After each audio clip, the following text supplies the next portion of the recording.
কিন্তু একজন habitual liar হিসেবে তিনি একের পর এক শুধু মিথ্যে কথা বলে যাচ্ছেন।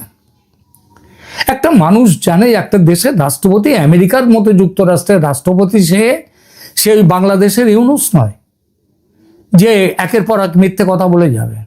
ইউনূস তো মিথ্যে কথার জাহাজ, আর এ তো মিথ্যে কথার জাহাজেরও মালিক। তো এখন যেটা প্রশ্ন হচ্ছে, বাংলাদেশ প্রসঙ্গ নিয়ে এলো, তাহলে আপনারা বাংলাদেশ প্রসঙ্গে যাব। শুধু একটা কথা বলে যুদ্ধের ব্যাপারটা শেষ করে দিই।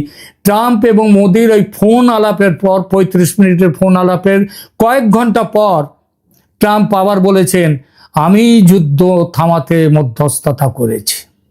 অর্থাৎ সেই পাগলের গল্প না, যে সব কিছু পেলেই, যে সে একটা দড়ি পেলেই কিংবা একটা ইলাস্টিক পেলেই সে ধনুক তৈরি করত, ধনুক তৈরি করে ছুড়ে দিত।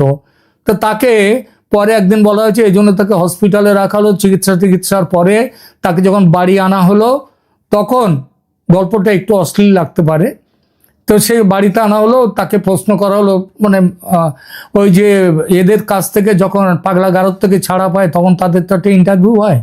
ইন্টারভিউ হলো যে তোমার বাড়িতে তুমি গেলে, গিয়ে দেখলে একজন সুন্দরী মহিলা বাড়িতে একা রয়েছেন, তুমি তার কাছে গেলে তুমি কি করবে, তো ইত্যাদি অনেক কিছু খুলতে শেষ পর্যন্ত করলেন কি উনি, যে ব্রায়ের স্ট্র্যাপটা যেই খুলেই বললেন, তারপরে এরা বলছেন বাহ, এটা একদম স্বাভাবিক হয়ে গেছে।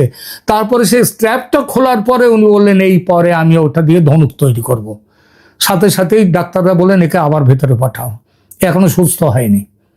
তাই এরও তাই, ওই মাথায় ঘুরছে যুদ্ধ থামানোর জন্য ক্রেডিট নেওয়া। কোনো জায়গায় যুদ্ধ থামাতে পারেননি, ইউক্রেন রাশিয়াতে যুদ্ধ থামাতে পারেননি, ইরান ইসরায়েল যুদ্ধ থামাতে পারেননি, ইসরায়েল গাজা যুদ্ধ থামাতে পারেননি। যুদ্ধ সব জায়গায় চলছে, আরো বেশিভাবে চলছে। কিন্তু ভারত পাকিস্তানের উপরে উনি এই যুদ্ধের বাহানা দিয়ে উনি ওখান থেকে বাঁচার চেষ্টা করলেন। এরপরে আসি যে ব্যাপারটা নিয়ে, যে আমি কয়েকটা বাংলাদেশের কিছু সোশ্যাল মিডিয়া, সেখানে দেখলাম যে সেখানে নাকি ট্রাম্প মোদির মধ্যে আলোচনা হয়েছে বাংলাদেশ নিয়ে। আমি তো কি আলোচনা হয়েছে তার পুরোটাই পড়লাম, ওর মধ্যে কি কোথাও বাংলাদেশ পেলেন? পাননি। আসলে আলোচনা হয়নি, কারণ মোদি স্পষ্টভাবে এর আগে বলে দিয়েছেন যে আপনি বাংলাদেশ নিয়ে যে কথা এর আগে বলেছিলেন, আপনার সেই প্রতিজ্ঞা থেকে, আপনার সেই কথা থেকে আপনি পিছিয়ে এসে সম্পূর্ণ উল্টো পথে চলেছেন। সুতরাং বাংলাদেশ নিয়ে কোনো কথা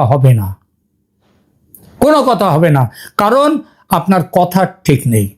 সুতরাং যারা বলছেন বাংলাদেশ নিয়ে ট্রাম্প রাজি হয়েছেন, বলেছেন এখানে free, fair and inclusive election, মানে আওয়ামী লীগকে নিয়ে ইলেকশন হবে, এইসব কথা বলেছেন, এ কথার কোনো ভিত্তি নেই। এটা স্পষ্টভাবে বললাম।